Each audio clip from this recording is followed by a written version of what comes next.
Hey everybody, I'm S.A. Baz Collins here for this week's Written on the Edge Season 11, Episode 21 interview. We will be getting to know author Douglas Bell better and talking about the recent releases.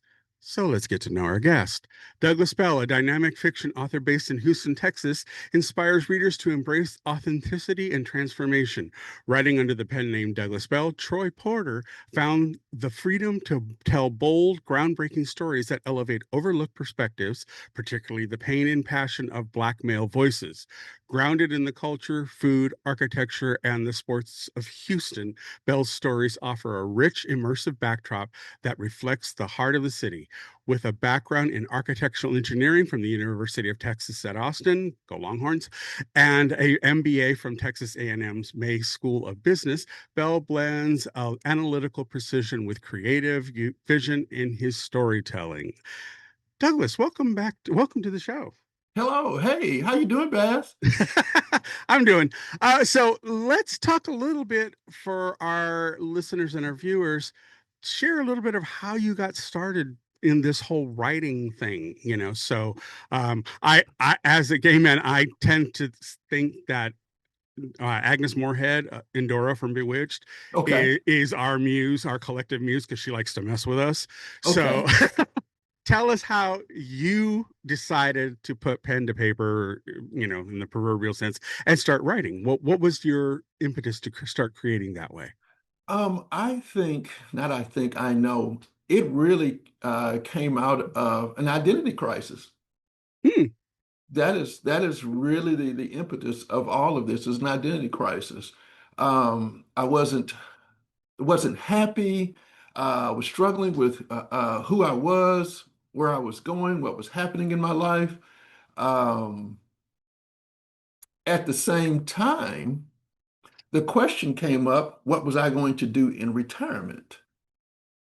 So, and I've always been journaling. I've been journaling daily since the 90s. Oh, wow. Yes. And so as I'm going through this identity crisis and also trying to ask this question, what am I going to do in retirement?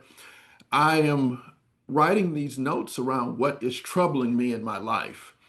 And after a little while, I had this story, which was the beginning of my first novel, Cakewalk. And I ended up, well, let me start here first. I said to myself, well, do I want to go back and be a magician again in terms of this retirement question? So back in the 90s, I was a magician. Mm. Yes. And the question was, do I want to go back to being a magician again? And I wasn't feeling that. I didn't think, I just Been there, didn't. done that. Yeah, exactly. And in today's world, it's so, I don't know. It just didn't Yeah, seem yeah, yeah. like I a get you. good I fit. get you. Yeah. And but then I said, well, maybe I ought to try fashion. I love clothing. I love fashion. Um, I do. I love the expression with fashion. And but then I started looking at that and I kind of said, I think I'm too old in life to start that over again. Does that require a Yeah. degree? And then I shadowed a tailor. Um, and the people treated this guy so badly. And I was just kind of like, yeah, that's not going to Yeah. work. Yeah, that's it. I'm gonna put that down and back away. Yeah, exactly, exactly. So while all this is going on, I'm writing in my journal, and I eventually ended up putting this story together through my journal that I sent into a short essay or a short story contest. Not really thinking anything of it, but someone actually wrote me back. Yeah, that's what I said. I was kind of like, oh, and Okay. yeah, and the guy said, why is this not a novel? And and I was, kind of like, I don't know. I never considered that possibility. And he actually wrote me back and said, you can do this. And I think at that moment, then I think I found what I was going to do in retirement. And from there, the universe started answering different questions. I met people who then started saying, do this, try that, go here, do that. And Mm, next thing I mm, knew, I mm. had 60,000 words. And next thing I knew, I had 90,000 words. And then I found an editor who then changed everything. So yeah, all of a sudden then I knew that's what I wanted to be. I will say, uh, being a magician, and I think being maybe most artists, you could say this, but definitely being a magician can be very lonely. Oh. I'm a very extroverted person, and that was one of the things about being a magician was that after a little while, I need to go talk to someone. I need to be around people. And I was very much a traditional magician in the sense that I never showed a magic trick until I felt like it was perfect. So that meant you had to sit there for hours on hours before you could actually be around people. Hmm. And so with the writing, what I found with that is that I actually have a relationship with these characters. And it was much easier to keep my butt in a seat and write, or you could say in the world of magic, practice. Because when you see a magician on stage or like anybody else, and they really nail it, they really get it, that took hours. That's so they gave up something in order to do that for you. Hmm. And um, where I feel like I can do that with writing, I was not able to do that with magic. So yes, I do feel that telling a story is definitely with magic, but now I'm telling a story using literary fiction. So that's how this all got started. And I love that. It's funny because you have books that you're writing, and these people do become real to you in a very, very, literary way. But it's almost like they'll tell you when they got more to say. Yes, You know, you know, yes, you think you're done, the end, close the book, and they're like, no, no, that's true. you need to come back to the keyboard. We got more. That's true. Or like you said, you'll go somewhere, you see something, you go, oh, I can add, then you kind of back in it again, No, exactly, exactly. So you have three novels that we're here to talk about today, two of which are a second edition rewrite, and one of which is releasing alongside the re-released editions. So how do you want to approach them? Do you want to just go in order of how they were written, and we can talk a little bit about each of them? So is that okay Yes, with you? Okay, yes. so let's talk about Cakewalk. Says here you want to explore the found inspiration to make the character a black man who loves a transgender woman. Let's talk about that. Right. What was the why this particular story out of all of the ones you could have written? So that actually was part of my identity crisis. Mm, Um, is where Cakewalk came from. I was in a place to where I was really trying to deal with who I had been as a young man. hmm. As a young man, I was dating trans women back in the 90s, and I had never talked about that with anybody. And I'll make this statement, kind of like my therapist said that these types of questions in your life, when you push them down, they're kind of like a beach ball in a swimming pool. When you push them down, they Mm, pop up in other places. And that's what was happening to me in this midlife crisis. These things are popping up in other places because they had never been dealt with. right, right, right. So was the writing of And the book a way of dealing with those? yes, Mm, thank you for saying that, Bass. Yes. And that's what was in the journals, was trying to get this on paper, get my feelings and my thoughts on paper around why I was struggling with being authentic on this conversation, what was really going on. So, yes, the first edition of Cakewalk was definitely about healing.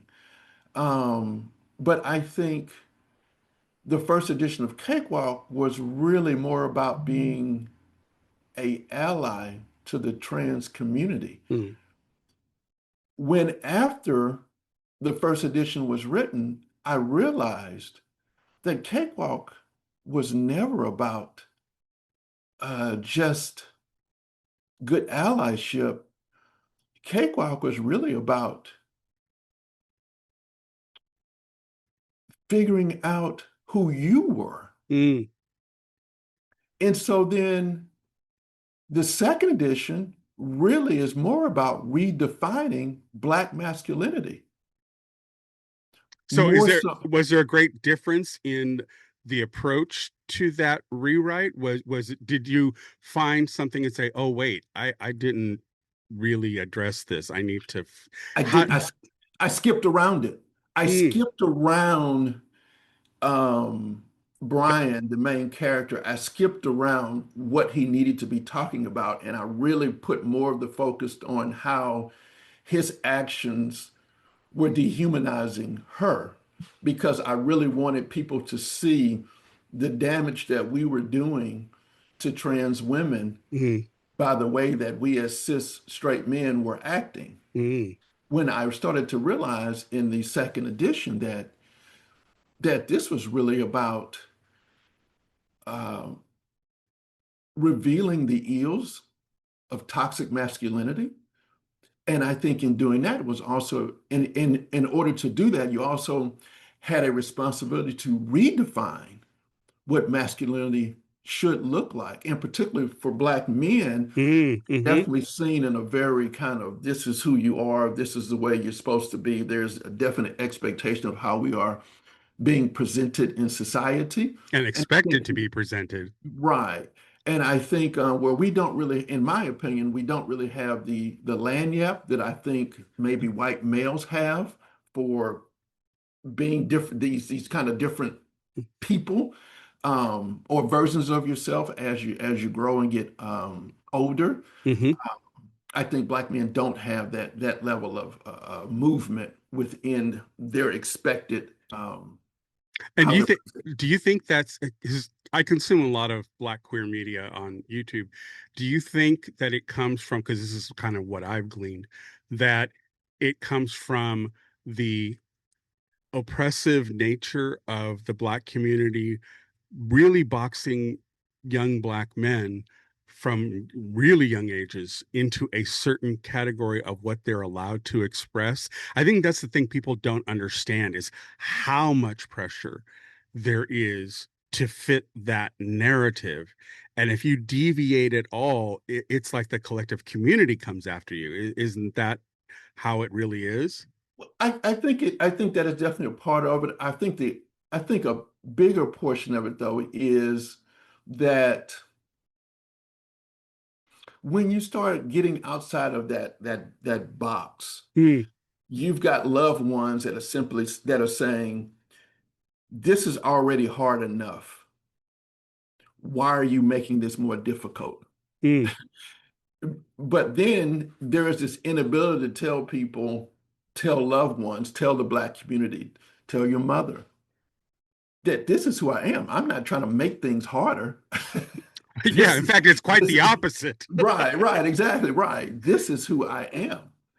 And so Cakewalk then turned into that as you begin to identify or how you identify, because how you identify, you did not see anybody else like you. Mm-hmm. Yeah, because trans attracted men are not open in society. Right, They are not, no one, you don't see them.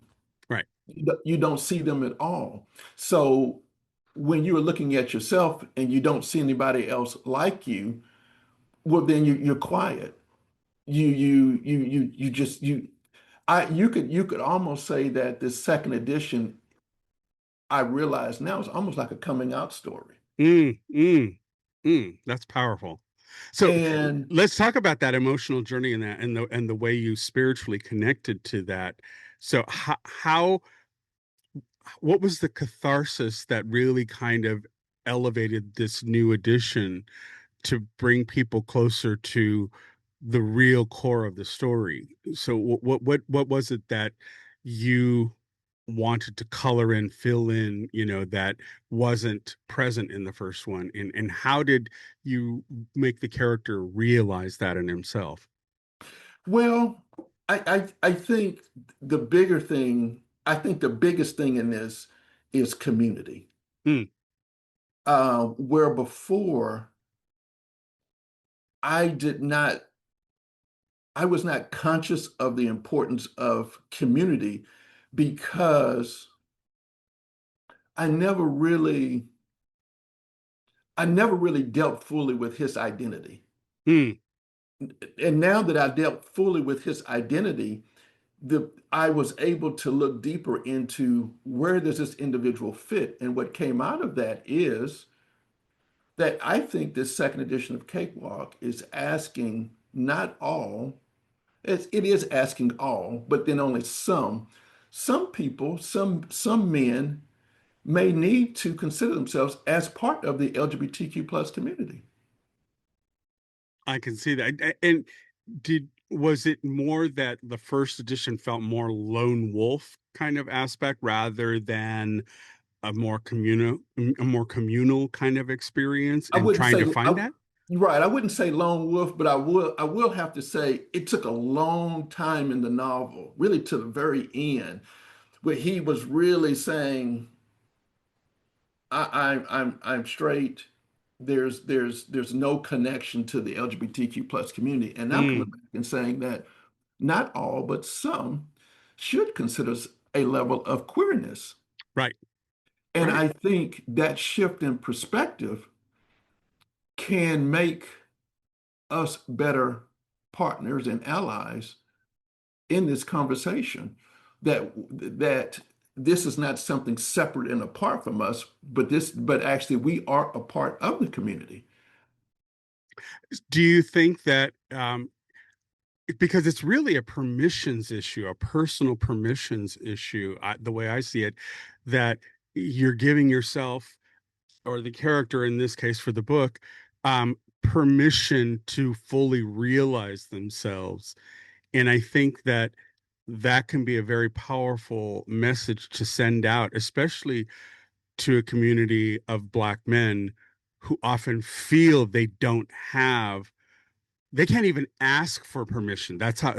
So that's the way I perceive a lot in the black men, is that even if they have these emotions, these yearnings, these desires, they feel really boxed in that they don't even allow themselves to question No, themselves privately for fear of what that will entail down the road. Don't you think? correct, correct, totally agree. And so I am trying to give my character the courage.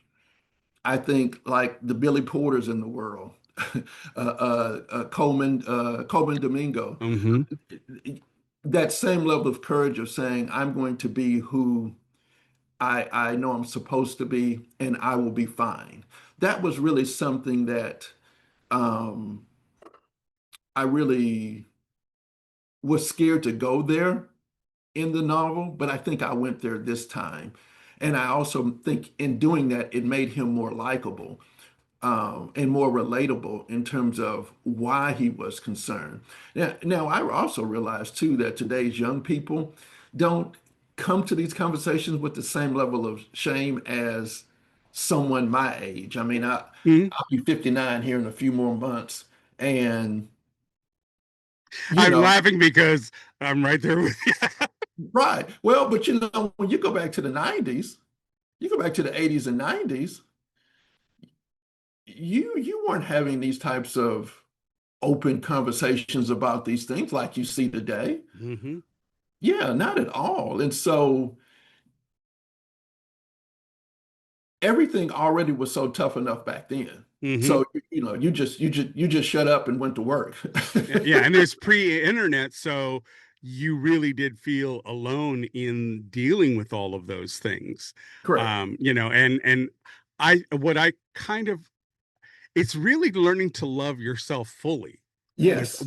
all intent that you are enough, you can be all of these things and revel and celebrate those things rather than trying to keep so many doors closed in your lives to yourself and to others, don't you think? Right. Right, definitely. And it was getting in the way of really being authentic with people, especially if you see something on TV and and because these things had never been discussed, well, you're not going to talk about them now.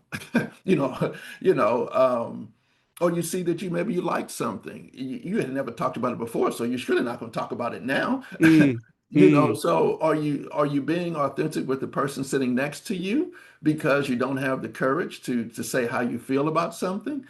I think that's also part of the identity crisis just as well, you know. So I see Cakewalk as really a this second edition as really a coming out story. I'm very proud of this second edition. I do think it is more about uh, community mm. and this individual realizing that I guess he was so scared to leave the community that he knew, maybe scared that the community that was in front of him wouldn't accept him. But once he knocked on the door, they said, "Come on in." Yeah, yeah. And I think this character, much like myself, also then felt a sense of kind of like, wow, they let me in. Do you think that, and this is something that I've always wondered, do you think that now with the younger folk, the children out there, as Brother Porter likes to say, um, do you think that they often feel like those of us of a certain generation, um, do you think that they think we still carry too much of that with us, that because sometimes I see a relational problem between the generations, and I think that part of it is, they grew up in an era where it was much more accepted, much more talked about, whereas we had to go through that transition, we had to live that transition. Right.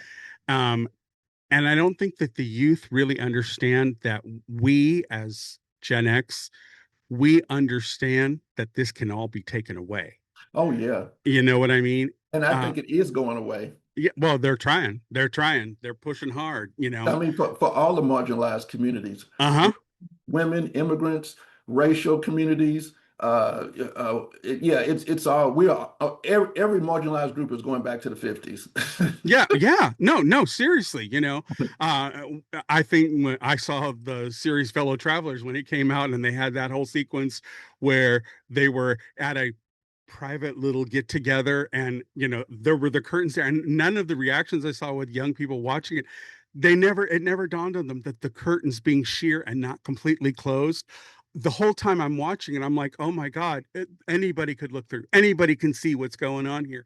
And I think that that's the disconnect between the generations, in that we recognize the danger is still out there, Yeah, where I think our younger children that are right. coming up, they don't necessarily perceive that danger as being a real threat, Correct. you know?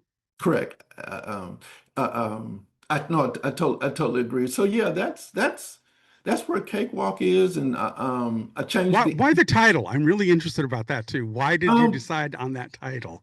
so I guess it is a play on words because this journey to self-acceptance is not a cakewalk. Ah, He he has a lot to lose, but he doesn't realize how much he has to gain. That's gotcha. that's the issue. He doesn't realize how much he has to gain. He's so focused on keeping what he has. Mm, He's so focused on protecting what he thought was important that he totally doesn't see what he has to gain. And mm. what he has to gain is his happiness. What he has to gain is his mental health. What he has to gain is love. Yep. Yep. You know, that's what he doesn't see. He doesn't see the power of love that he has with her until he's really backed into a corner. You know? Um, sidebar. Mhm. Okay, so that's Cakewalk in a nutshell. Let's talk about Love Cake. And let's talk about what the transition was from the, are they related as two books? I mean, are they dealing It with the is same characters, or how does it's the this work? same character. It's the sequel. Hmm. I do feel like a Cakewalk had it's almost I'm listening, I'm remembering what we talked about in the beginning here about characters having more to say. Cakewalk, I feel like was not complete um, because now that the character Brian realizes who he is, and desire, I needed to show, or I wanted to show, that desire had moved from fetishizing to attraction. Mm-hmm. You Mm. know, this kind of fetishizing someone, uh, really in a lot of ways, you could say takes their humanity away, doesn't recognize their humanity. And so in Love Cake, where he's had this journey of self, cakewalk, he's had this journey of self-acceptance. Well, now I wanted to show what life could look like when there is real attraction and you are recognizing someone's humanity. Because in Love Cake, because in Cakewalk, that was where the journey had to start. So in Love Cake, they are owning a bakery in Houston, Texas, during the Black Lives Matter protests, the political climate, um, of Texas, if you know anything about Texas. Mm. And Mm. so and during the COVID-19, during the pandemic. So they are running the first queer-owned bakery, the first trans-owned bakery in Houston, Texas during that time. And so I really wanted to show a story to me where maybe let's kind of forget that she's trans and it's just two people. Right. Mm-hmm. But you know, I still had to honor that she is That trans, that that journey. he is queer, you know, in this. So there are certain aspects that you could not downplay, but you know, but definitely make it a very authentic and real story uh, for these two people. Um, so I don't know. I don't want to give any spoilers away, but yes, it's what life could look like when two people have started the real work of being vulnerable with each other and living with each other. I've there's it's funny that we're addressing this issue because I just watched yesterday a video by Nico Aesthetics who did a whole thing about Black queer love and how a lot of Black queer people feel that romance may not be for them because Oh, of the issues in dating in this culture, in the accessibility of sex yes. as opposed to romance or an aspect of love. And there was this one clip that he showed of six Black queers talking in kind of a podcast setting, and one of them was this really feminine presenting.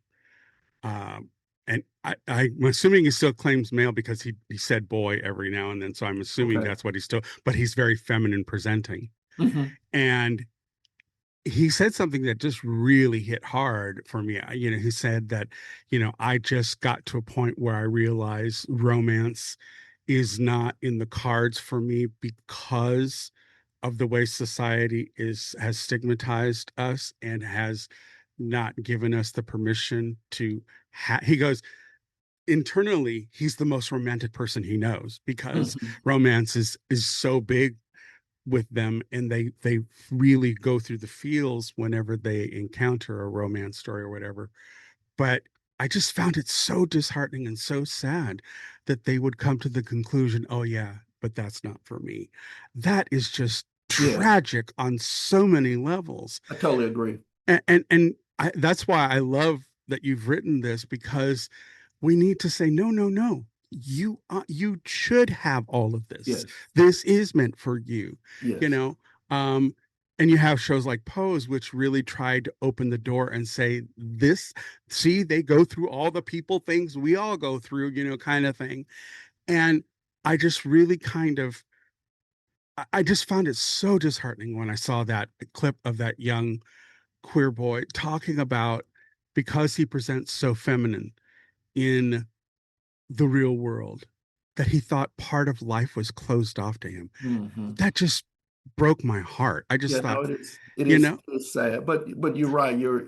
Those experiences that he's probably having is sending that message to him. That's my understanding when I'm speaking with a lot of young people too, that mm, mhm, they sit in that space. And so you are right. Through Love Cake, I really wanted to show a committed, loyal person Mm-hmm. who committed and loyal and supportive and there. Also, too, in Love Cake, well, in both books, the main character has a son who is queer and wants to be a drag queen. And so in Love Cake, you see the support of the main character, Brian, of support of his son becoming the next RuPaul for what it's worth. Um, so I think there's an important thing though in all of my books is this level of spirituality where I am tapping into meditation and Buddhist wisdom. I don't want Mm-hmm. to leave that out in these stories. You know, I feel like for these bigger questions that my stories are about, which is about identity, I think all of my stories are very much about identity.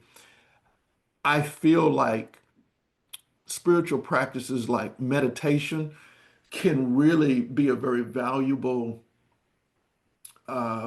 method in order to hear what the universe has to say to you. Mm. Because I feel like the answers you get from one night stands, alcohol, drugs, um, uh, maybe social media, I don't know. But my point I'm getting to is that maybe those answers are not always the best and the most sustainable answers. I do believe that sitting in meditation, learning how to sit with yourself, has the ability to bring deeper answers. Now, I bring in the Buddhist wisdom to it is because I think the Buddhist wisdom has the ability to explain what those answers can possibly mean to you and also give you the courage that when you start getting these answers, start seeking out the right people in which to fully and better how to put these answers in practice in the real world.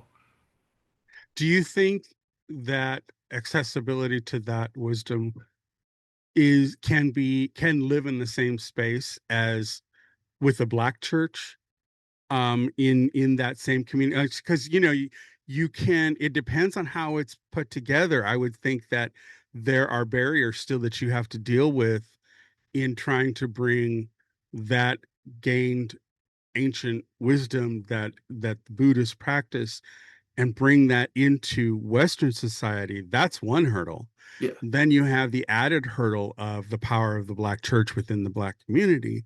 So, I mean, how do they deal with all of those subtle permutations and maybe sometimes overt Well, permutations of it? well, before in answering that question, I'll say this. So you have meditation. So you can have meditation without the religious component. Mm-hmm. Okay. Gotcha. So Mm-hmm. yes, you can have meditation and still be very much Catholic, Christian, Black Baptist. You know, you can so let's say so you don't have to tie meditation with Buddhist wisdom. Now, to your point, with some of the things that I was going through in my life back in the 90s, as much as I grew up in a Black Baptist church, I enjoy Black Baptist churches. I enjoy the singing. I enjoy the sermons.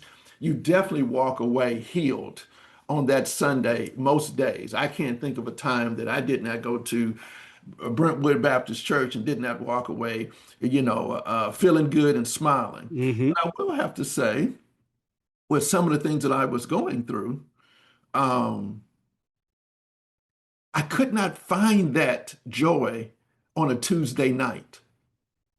On a Tuesday night and a Wednesday night, I couldn't find it. And I ended up coming across a book written by the Dalai Lama called The Art of Happiness. And at that particular time, I was just kind of like, well, what is happiness? I mean, if happiness came and sat down right next to me, I wouldn't know what to say to Yeah, her. Yeah, right, exactly. right. Because I hadn't seen it in so long. And and so from there, that kicked off this kind of conversation of how can I start sitting with my life, sitting with my pain, sitting with these questions. Um, and so now I've basically been meditating now daily since the mid 90s. So we're talking about close to 30 years I've been meditating daily, and I know the power of being able to sit with your life Mm-hmm. sober, not using drugs, um, sitting through, not trying to find the next one night stand, you Right, know, right, right. not trying to, bridge your gaps through sex or whatever, but just simply sitting with your pain and just sitting with yourself. And so, what I am trying to say in in all my novels, uh, where my brand is Black male perspectives set specifically in Houston or the South, and I'm using meditation and Buddhist wisdom to transform my characters, I'm advocating to the person who hasn't, who is looking for something because what they currently have isn't working. Try meditation. Try reading Buddhist wisdom and looking at it and seeing how that can be added to your life. It doesn't necessarily have to replace, Mm-hmm. but add it to your life. So I don't want I want to be very clear about that third component in my novels and how I feel like because of the meditation, my characters are acting in more sustainable ways because they got deeper and better answers to their questions. Right. It's the pursuit of self-truth, and embracing all of it, and, I think that that's, it's powerful for anybody out there to take that kind of approach, that seek the truths wherever they show up. You know what I mean? Correct. So Yeah. yeah, that's that's that's S- So that's what I'm doing. let's talk about threads of purpose. So you're going in a whole different direction here, are you not? I am. So this is Threads of Purpose. Love the Threads of covers. Purpose is my third novel. And Threads of Purpose is about a young man, a black man here in Houston, who is a medical resident at the county hospital. And this young man has very privileged ideas about the people that he's operating on. It's a county hospital. And he's kind of, he kind of, no, he's kind of looking at the people, kind of saying, y'all need to get your lives together. But what you don't know is that the young man is actually stealing and selling drugs from the hospital to make his ends meet. Mm, Yes. And it is not until he is arrested that he then sees that the individuals that he's operating on himself are the same. We're just coming at it from different directions, and we're coming at it from different opportunities, and we're coming at it from different perspectives. But while he's in jail, he meets somebody who introduces him to meditation. And so love then that. that's where he then starts his journey of identity. I love that. I love that. And so the way that you're looking at it, you're dealing with the pressures of their own careers or their own life paths, but then finding a way to incorporate that kind of viewpoint on life that actually brings you inner peace, I would think. Well, he was not at peace. Right, right. It's In this, the you know, I did not know this, uh, but medical residents, this is my understanding, and someone please tell me if I've got this all wrong, but in my understanding, medical residents are working 80 hours a week, mm-hmm, 100 hours a week. They're mm-hmm, working, and they're only making $45,000 a year here in Texas. mm-hmm. So you are tired, you are broke,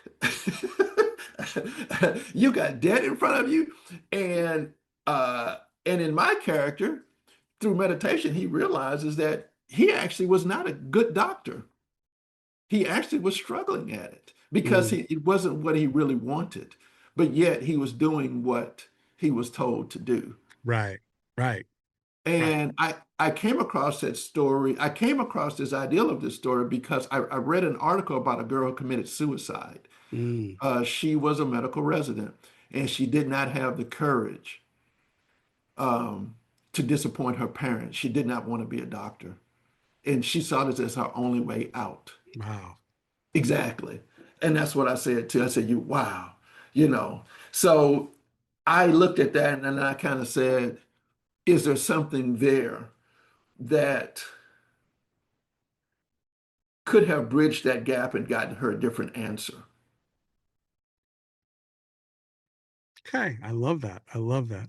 So, is there anything that I failed to ask about any of these books that you want people to know? Um, Not, yeah, no, I think we covered it. I think we covered it all pretty good. Okay, okay. Yeah, All right, I love that. So we're going to get into the weeds of getting to know you a little bit better with our posed questions here. But before we get to that, I just wanted to say, everyone out there, please like, subscribe, do all the things, feed the algorithm monster. I know we all complain about it, but it helps everybody out in the long run. Make sure that you tell people about the work that Douglas is doing on all of these books, and it's not just for black ears and black eyes. You know, true. I like I said, I consume a lot of queer black media because I want to know what's going on in their community. I want to be informed about what's going on. And I think the more we learn about each other, the more that we have the ability to work with each other. And so definitely if you're enjoying this kind of content, do everything you can to help promote it, get the word out there, let people know about these books that Douglas has got going on.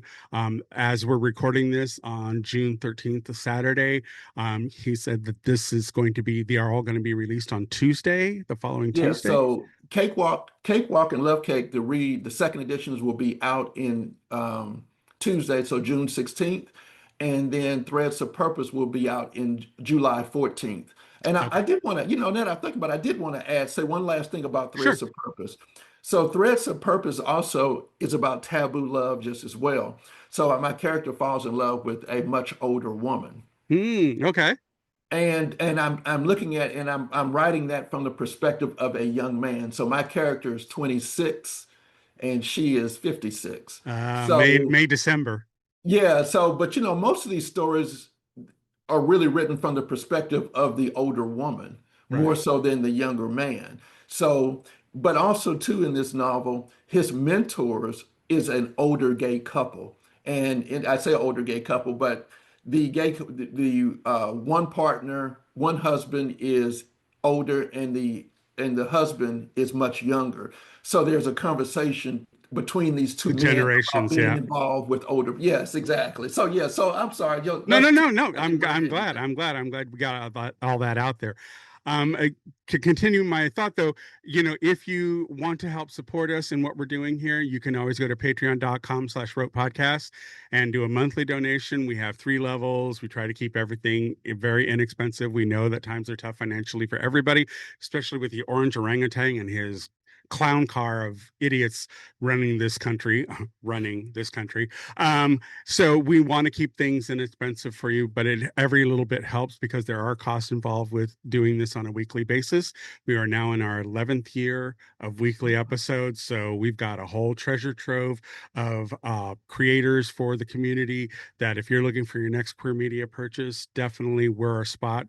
That's the whole purpose of our channel, is to document, to actually put out there all of these creators and all of the wonderful works they're doing, so that when you're looking for your next media purchase, you have a way to do that. You can also support us with a one-time donation at buymeacoffee.com/rope podcast, or you can do a monthly donation here on YouTube under membership. It's only 99 cents a month, and you get all of the reactions to queer media that I'm doing with Albert, who is a gay author living in Mexico, who has never been exposed to a lot of the stuff that we here in the States all know and love. So we're getting a first time reactions from him, very different from what I feel on this side of the border.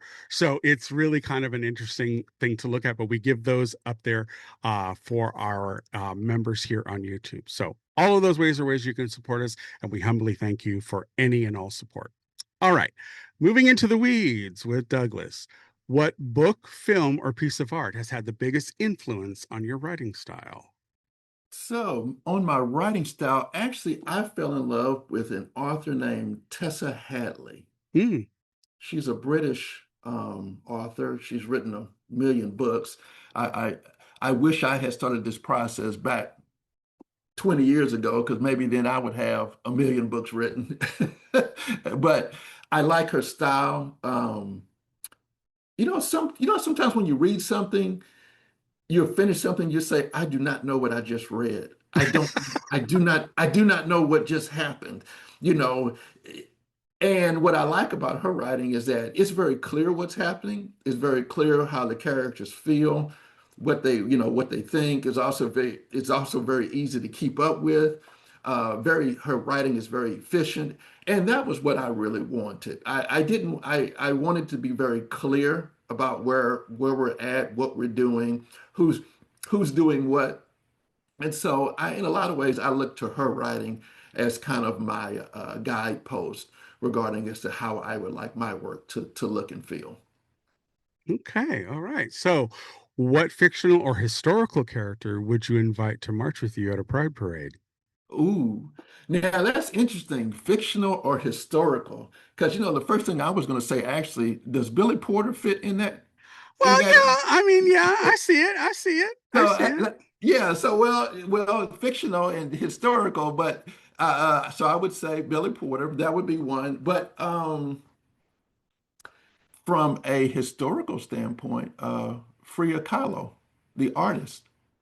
Interesting choice. Okay. Okay. I could, and I did not, I guess as I digest more of her artwork and learn more about her biography, I did not realize that she was not only seen as a disability artist because, she was painting from her bed. Hmm. Um, But she's also, I didn't know this until I started digging deeper, but she's also a queer artist as Hmm. well. Yep. Yeah. Yep. So Frida Kahlo, but then here's a good one just to have some fun with you. A actress named Karen Dior. Why do I know that name? Why You'll do I have know to, that? you'll have to maybe look that one up, but that she has now passed away. I think probably in the, gosh, Lee, not the 90s, maybe 2000. She's passed away of The age. early aughts, What'd you say? the early aughts of 2000. Yes, yes. Age related, I think complications. I don't know the Mm, best way to say that. Um, but she was actually one of the first trans women that I think I had seen back in you go all the way back to the early 90s. I would love, for me, I think that in this case, I would Marsha P. Johnson and Sylvia Ribeiro. I'd love to know what they would think about Pride now in Okay. comparison. You know what I mean? In Right, comparison to right. how for them it was such a struggle, such a fight. I think what would their perspective be seeing the celebration and joy that goes on with it now, and would they feel that, or would they think we're missing something in the whole thing? You know what I mean? I just Hmm. find that fascinating, especially when you talk about like historical Langston Hughes. You talk about all these people from our past Hmm. who I just would love to see what they would think about a pride parade nowadays and see how they would view it and what they would bring to the table in observing it and going through it. It's always fascinated me. I was reading an article the other day. They were talking about the number of colleges that are now no longer doing Pride Mm, celebrations, and so that gets to the conversation that me and you were having earlier about all of our all the rights being taken away. right, right. All right. So, if you or your protagonist had to survive a gay bar karaoke night, what song would you or they belt out? You know what strikes me? I think my characters would uh, Buttons by the Pussycat Dolls. Okay. Okay. I think that would be my song. Okay. All right. I'm down with that. Okay. What's a place, real or imagined, that feels like home to you, and why? I that's a really great question. And this word home, you think of Mm-hmm. belonging and Mm-hmm. feeling safe and that type of thing. Um, I will say what comes to mind is queer spaces, like for instance, the Little Gay Shop in Austin, Texas. It's a brick and mortar bookstore. Mm-hmm. Um, Really sweet and nice people there, and you really felt a sense of of belonging there, and your books belong there, and your conversations belong there. Um, but then I would also say too, I went to my first RuPaul tour, came into Okay. Houston. Okay. Yeah, and that was a first. That was interesting. Yeah, it was packed people. I mean, I mean, it was a packed theater. I was like, wow, Oh, it's a lot of people. oh. Yeah. Um, so I would definitely say there's definitely a sense of belonging Okay. there that maybe 10 years ago I could not have. I would not know how to embrace because I was still fighting with what was going on in my head, thinking that, was there something wrong with me? There's no one else like me, all these different types of Right. things. Right. Um, but now today, um, I look at that and I kind of go, yeah, that felt I was where I was supposed to be. And Right. and and you went and saw those shows. You went to that RuPaul tour, you know, with your guard down instead of your guard up. You know, that's what I enjoyed about it so much. And this whole idea of one of the singers said, if you're queer, raise your hand. And this was the first time my whole life, and like I said, I'm going on 60. I, I and Count it just me in. yeah, it just kind of like wow. But between meditation and my therapist, I was able to raise my hand with pride. That's great. I love that. I love that so much. All right. Where's the strangest, most unexpected place you've ever found inspiration for a work of yours? Um, the Museum of Fine Arts. Okay. Yeah, and I can't necessarily say, the story in itself, but events. Um, the museum brings so many different people, especially here in Oh, yeah. Houston. We have a world-class Museum of Fine Arts here in Houston, one of the best in the country. And between the art or the artists that we bring in and the depth of the shows that we bring in, you learn so much about these different artists. There was an artist that I just fell in love with her artwork, but a Tamara Lempica. Tamara de Lampica. Yeah, she's one of my favorites. Yeah, and they did a full thing here in Houston on her. And I just was like, who is this person? And she was so ahead of her time that you just kind of like, wow. Hmm. So yeah, I think the museum, uh, and I generally go to the museums every Thursday. Every Thursday night, I'll go to the museum as a treat to myself, and then I'll go and I'll treat myself to a nice dinner at Les Jardins. So here at the Museum of Fine Arts, we've got a Michelin star restaurant. I'll treat myself to dinner, and I'll treat myself to going to enjoying the museum on Thursday So night. dinner and a show. Gotcha. Dinner on the show. Yeah, okay, yeah, okay. Dinner on the show. Yeah, there you go. All right. Okay. Which themes or motifs do you find yourself returning to again and again in your work? Great question. Being a man, Oh, like that. I love that. what does that mean to be a man? Yeah. Yeah. Especially in this day and age. Right. Um, Before I started this writing journey, I never realized how important it was for men to be in community. And what I mean by that is like, for instance, I'm a big fashion person. One thing about Houston is very conservative in all ways, and particularly in dress. When a man here in Houston will wear a sports coat, it's always going to be a blue sports coat. It's never going to be green. It's never going to be any other color.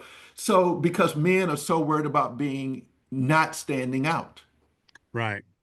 And I never saw that or paid attention to that until I started this writing journey and started realizing how we just wanted to, how men, take race and everything out of it, men want to fit in so badly. Mm-hmm. Mm-hmm. And I'm looking at myself now and I'm looking at what I'm wearing. And when I walk around like this, people do look and they kind of go, "Oh, that's different.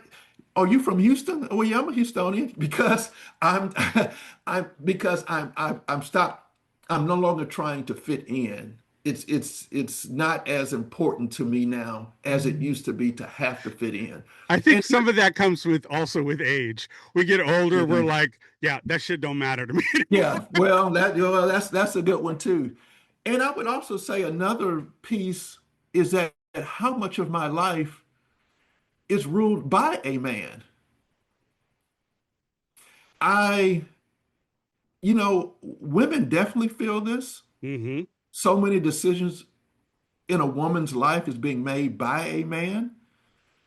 But then until I started this writing journey, I didn't realize how much of my life was also being ruled by a man and by a privileged white man at that. That part, So, that part, that part, that and part. I never really, I mean, I knew it, but in terms You didn't of, give it its due.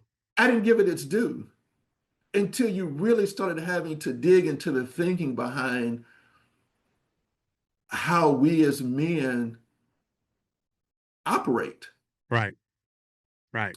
So to me, those are the things that really, in a lot of ways, that keep coming up in all of my stories is um, one, um, how do you start breaking this ideal of just, I have to be in that community. That's the community I have to be in. Well, why can't men be have a little bit more individualism about themselves? Right, right. Absolutely. Yeah, anytime I see a man, whether they're straight or among the queer community or whatever, people like Harry Styles, they gave him all kinds of shit for wearing feminine type clothing. I'm like, no, he escaped the chains of oppression. He's Right. out playing. For me, anytime I see a man break those bounds by doing it through fashion and stuff, I'm like, another one got out. Another one Yeah. got out. Yeah. I'm celebrating them because I like it when men get playful about that kind of projection of their own personality, their own essence, their own truths. And I just kind of love that because men are not allowed to be playful. They're No. really not, you They're know? not. Men are, thank you for saying, yeah, men are not allowed to be playful. And I don't think men actually are aware of that. Yeah. Or at least cis straight men are aware of that. And I think that also too is part of the problem that we are not allowed, or these men are not allowed to be playful. Hmm. That's not the way the bubble works. But to Yeah. your point, if you can break free of that bubble, um, and if you can handle what's being thrown at you, oh, you're going to be so much better off. Oh yeah. Oh yeah. Yeah, absolutely. Absolutely. Okay. What's a piece of LGBTQ plus culture, music, film, art, or history that never fails to inspire you? Um, I will say I've never been much of a big Well, I stopped being a big music person probably the past 15 years or so. So the one thing that really, really continues to stick with me is movies. Um, Up until this writing journey, I was not a big fiction reader. Now I am reading more fiction. Maggie Nelson, Samantha Allen with a Real Queer America. I am reading more of those types of stories. Um, but when you look at movies, and it would be this kind of sprinkle. You go back Mm-hmm. to the 90s, Mm-hmm. Paris is Burning, um, The Crying Game. Mm-hmm. And that hooked me. Those things hooked me, but then they went away. You didn't, in a lot of ways, you didn't hear any more about these types of stories until you maybe got to the Danish Girl. Mm-hmm. Um, what's another one? Nip Tuck. Mm-hmm. That that hooked me. I had a Tangerine. Oh yeah, yeah. Mm-hmm. So you got this kind of like little quick, but then it all goes away for a Right. little bit. Right. And then all of a sudden, Pose pops up. Um, Pose is there and it gets quiet again until you get to, I feel like till you get maybe to, if you're aware of a movie called Netflix documentary Disclosure. Yes. Yes. Uh, I saw something called Kokomo City, and The Fantastic Woman. Um, but for me, all of those stories are all being told from, and rightly so, from the marginalized trans perspective. And none of those stories are being told. And you could say marginalized trans attracted perspective, but on the surface, it's really from the cis privilege Right. perspective. Mm-hmm. Mm-hmm. None of those stories are telling that. And that's the reason why I feel like um, myself, and there's another guy named Peter Gruber, Okay. Yeah. Gruber. He has Mm-hmm. a website as well as a YouTube channel called Trans Amorous Network. And he's approaching this from a therapist perspective of being a trans attracted man and and dealing with this in a more professional uh uh Perspective. yeah, more so than just, like myself, just coming, trying to say, hey, look, we're here, Yeah. we exist, this type of thing. Um, but that's what I say never fails me is that these stories come with so much depth as well as education, Mm-hmm. um, that you're I- right. They It's never fail it's me. also the revelation that hey, they're just like us. Yeah, that too. Yes, yes, You yes, know, yes, yes, yes. I Yes. just think that that's the biggest power that they can bring to it is that you just kind of go, yeah, I mess with that shit too. You know what I mean? And that in itself is a very powerful thing to bring to people that, Right. we are so much more alike than we are different, and I love that. So I love that Yeah. answer. Absolutely. Well, you made it through our list. Bravo. Round of applause. Round of applause. Okay. All right. So, what's coming up next for you? What do you got going? You got any readings you're doing? Any personal appearances you want to talk about? And where is the best place for people to follow you to keep up with what you're doing out in the community? So yeah, nothing new in terms of I've maybe got one or two more YouTube podcast interviews like this. I'm hoping to be at the Baton Rouge, Louisiana Book Festival as well as the Mississippi Book Festival. Now, here's the thing though. I'm hoping that those book festivals come with a level of diversity. I went to the Tucson Book Festival, and if a certain component of my readers are people of color, well, you forget that in Arizona. Hmm. Arizona was all all white people. But I enjoyed Arizona, and it was a great book festival, and I would like to do it again. The LGBTQ plus community really came out and supported me at the Tucson Book Festival, and I thought the turnout from the community was spot on. But I am hoping that Louisiana and Mississippi will bring diversity, but I Have you also been to do. Saints and Sinners yet? No, I have not. You definitely should check that out. I think that's your tribe.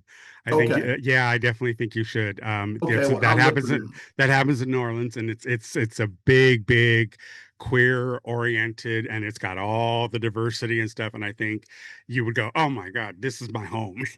Okay. Well, I'll look for that then. Yeah, See what else. So yeah, so Cakewalk and Love Cake will be out officially on Amazon as well as my website.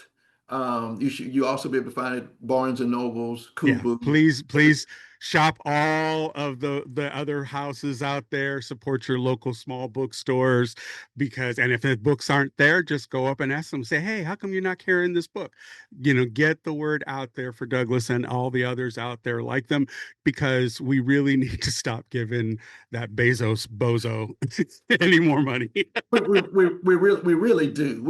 But it's part of what you have to do. Yeah, You can't yeah. get around You it. can't avoid, yeah, you can't avoid You it, can't but avoid it. So well, that's why I say it's there. But yeah, you're right. I would prefer to have a relationship with readers, with people who looking at my work and want to talk.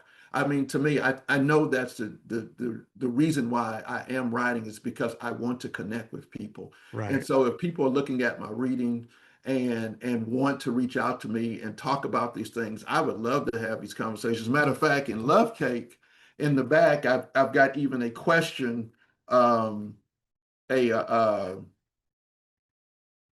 reading guide where I'm talking about Brian's emotional arc and Nadia's uh, desires and as a trans woman and the power of forgiveness. And so I've got all these questions and everything to talk about these stories and how To they fit inspire into our lives. conversation. Yeah, yeah, Right, yeah. right, I exactly. I love that. So where's the best place for people to follow what you're doing? So my website, douglasbellbooks.com, Okay. but then also too, I have a YouTube channel um, at Douglas Bell Author, where I have four playlists myself. One where I'm talking to other authors and artists about their work. The second playlist is that I'm talking about my work as well. The third playlist is activists. So I would like to have more activists talk about their work and what's going on. And the last one is meditation. I've got where I'm talking about how meditation fits in my life, and then I have one of my first interviews from my fellow practitioners. I've been sitting in meditation at the Houston Zen Center now since the early 2000s. And so people that I sit and meditate with, I've been bringing them onto the YouTube channel and we've been talking about meditation. I love that. Have you noticed that Shaka's doing that on her channel now? She's talking about meditation and Oh, all really? the yeah, yeah. So I'm like, whoa, okay. She's doing good out there. She's got that all going. Come on, Right, you go, Shaka. right. So yeah, so the website, Okay. social media as well, Instagram, Facebook at Douglas Bell Author. Excellent. Love all of that. All right. Any final words of wisdom before we let people go? No, other than I want to tell you thank you. I do, and I guess I want to say one thing that I learned in this whole thing is that love exists in the unknown. Mm, Yeah. that part. If if we can find the courage to step into the unknown, and stepping into the unknown also could mean leaving behind what you know. But if we can find the courage to step into the unknown, I do believe in my heart that's where you're going to find love. Yeah, yeah. That part right there, right there. All right, everybody. We'd like to express a huge thank you to Douglas for being on the show. Douglas, thank you so much for being here and for telling people about your works. We really, really appreciate it. We at Written on the Edge are proud to introduce you to new media by queer content creators. If you enjoy learning about new artists or hearing our thoughts on entertainment media, please like and subscribe so you get the alerts for all new episodes. The show is produced by Rogue Ravens Media. For our disclaimers, links to social media, our listen stations, or to even sign up as a guest, visit www.ropepodcast.com. Until then, tune in next week for your queer media fix.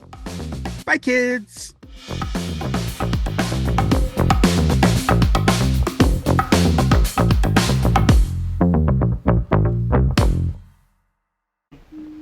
Oh, what's that?